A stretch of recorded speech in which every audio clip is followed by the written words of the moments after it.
dogs.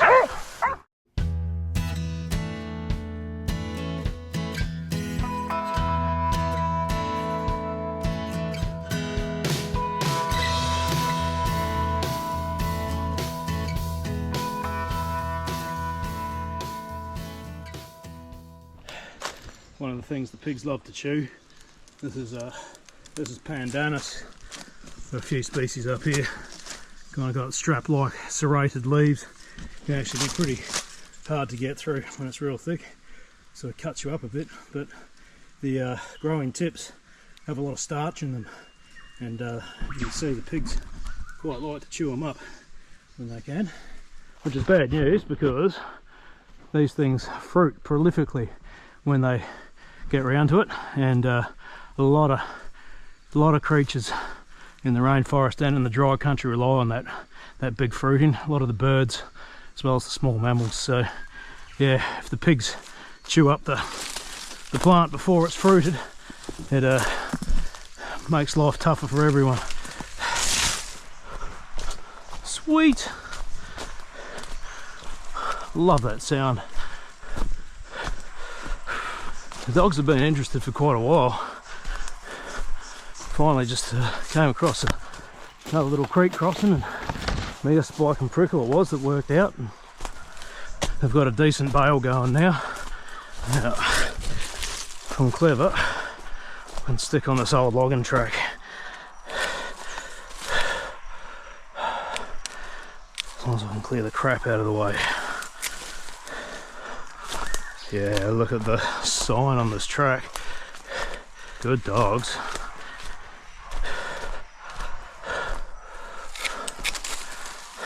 The marks I've seen haven't been of a big pig,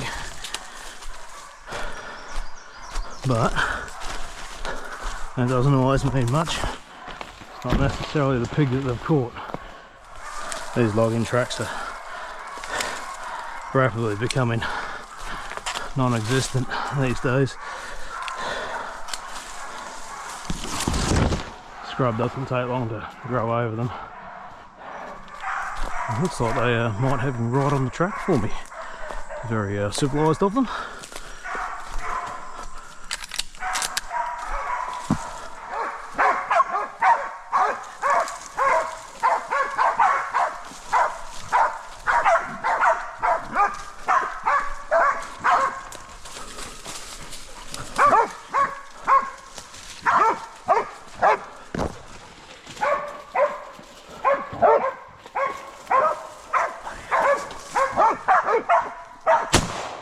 Good dogs!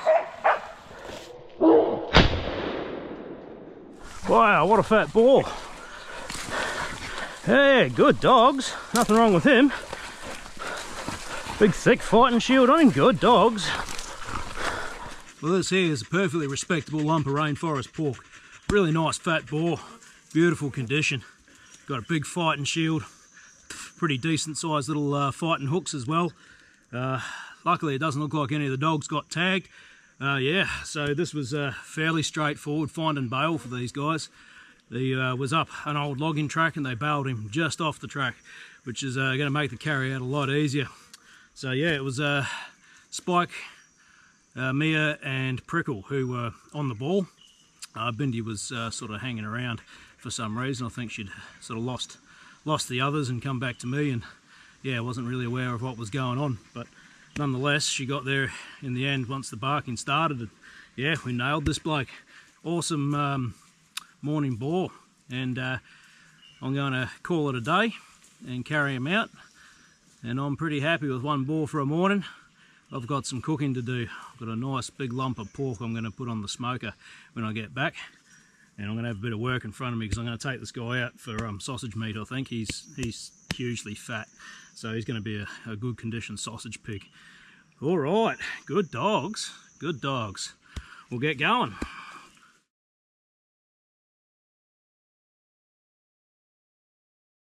Right, so I got this bloke trussed up and nearly ready for the carry out.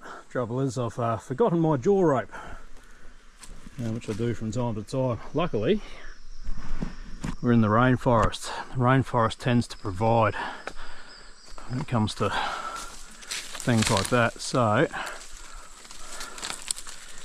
there's nearly always a vine of some sort you can find.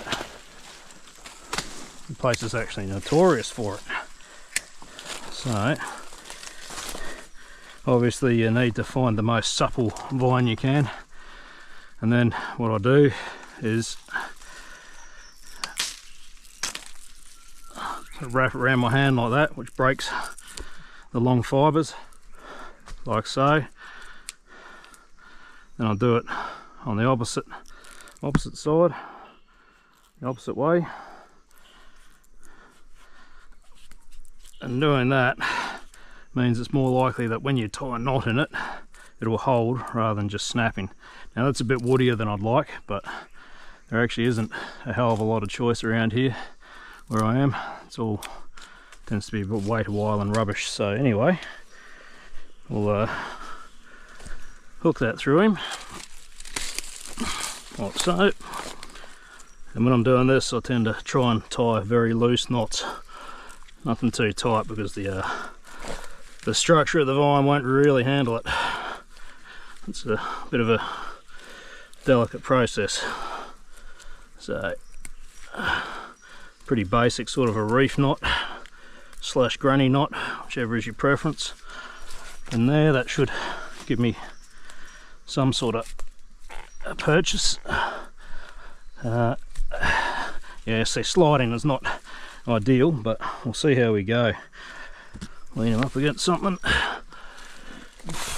Thankfully I've only got about 300 metres to get to the ute. A little bit of thick rubbish to get through, but ow!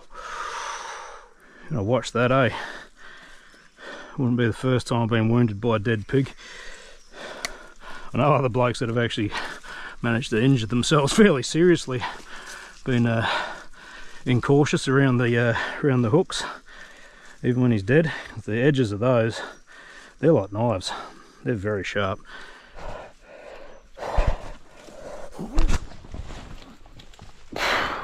Oh man, this is a heavy pig.